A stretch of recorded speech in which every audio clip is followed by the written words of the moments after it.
This is called, healthcare fraud. Mm. Now, the courts are utilizing, what is known as the mental health system to prove that somebody is healthy enough, to stand trial, physical or mental. And when scheduling on personal reconnaissance, a mental health evaluation, I have an obligation to be healthy at the time of the mental health evaluation. So that the evaluator, does an honest service known as a mental health evaluation. Now, healthcare fraud. I'm going to sue every court of the United States, that requires a mental health evaluation to prove that the individual is competent to stand trial. Now, as I mentioned, even if you don't want to admit the evidence that they weren't there, that they didn't commit a crime, there is an obligation that the intangible right of the honest service, of a mental health evaluator is not influenced, by the public defender when the individual is not in the office, the prosecuting attorney when they refuse to admit the evidence that they weren't in Jefferson County, and then they wouldn't give the evidence to the defendant so as to prove that I didn't cyberstalk anybody. Coach. And then there's the Sequim Police Department right now. We're having Mike got sent, to a fictitious name and address, the notice of the warrant for failure to appear. Now, I just wanted to make sure you understand this 18 U.S. code. Now, there is a foundation known as the Rockefeller Foundation. And the Central Intelligence Agency, as an institution of psychology. MK Ultra, the monarch control. Now we know all of this, right? Every one of us has some idea about rendering ineffective the availability of honest services. See, the Sequim Police Department thinks, that as long as you pay, I will do what you say, and as long as Mike paid, you did what he said. But there's this psychotherapeutic institute. Well, listen, cop. You have a mind control. That has allowed you to say that, well, as long as you pay, I'm going to do what you say. And every cop in all the police departments that believe, that as long as you're bribed, you will never enforce the laws of the United States. Psychiatric medicine, based on the false memories. Do you remember your childhood? Oh. Do you remember growing up in, well, in whatever city you grew up in?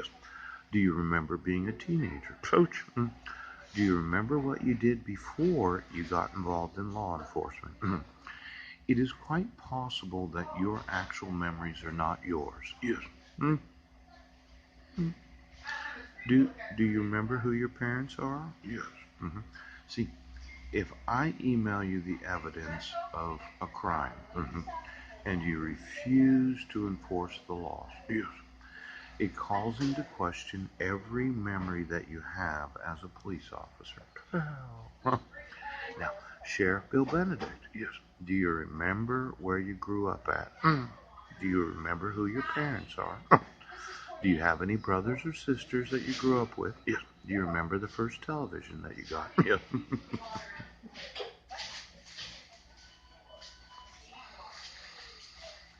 Do you have any memories that are not yours?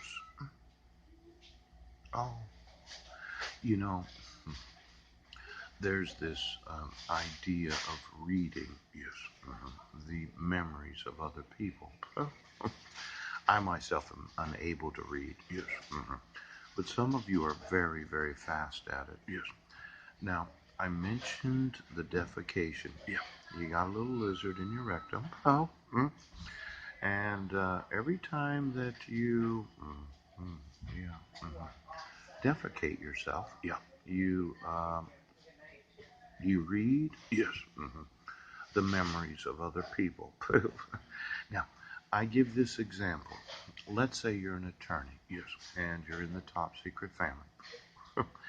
And your thought was, well, I need to know. Yes, I need to know what they're thinking. So I spend the last 10 years reading the memories of other people. Yes.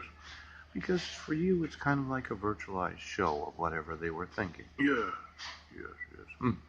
But the human mind is only designed for its own memories. Yes. I myself can't read. I can't.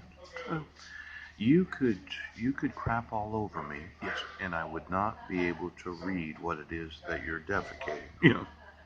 Now, a lot of us just got involved in with what you call, oh, you don't know, but you do know. And the thought was, well, I'll just take the anus of the population and I'll read everything that everybody grabs. Yes. And then I'm going to use my human mind to do that, and eventually my memories will be your memories because I was reading the memories of all those other people. Now, any person that practices law in the United States will be disqualified, yes, for the practice of law, yes, in this nation. So, if they have the ability to read the memories of other people, yes, and they've been doing that for the last 5 to 10 years, yes, because I will use intelligence, yes, to find out if you do know what I'm talking about. Now, come to find out, every time you came to find out where the money was, yes, because it's top secret, you were reading somebody else's memory of where they left the money. Yes. Now, it could have been a local business. Yes. You walk in there, you set it up. Yes. You get a paper bag with $10,000 in it and some cookies. Any individual that isn't, oh, oh, you will not be able to practice law if you came to find out where the money was at.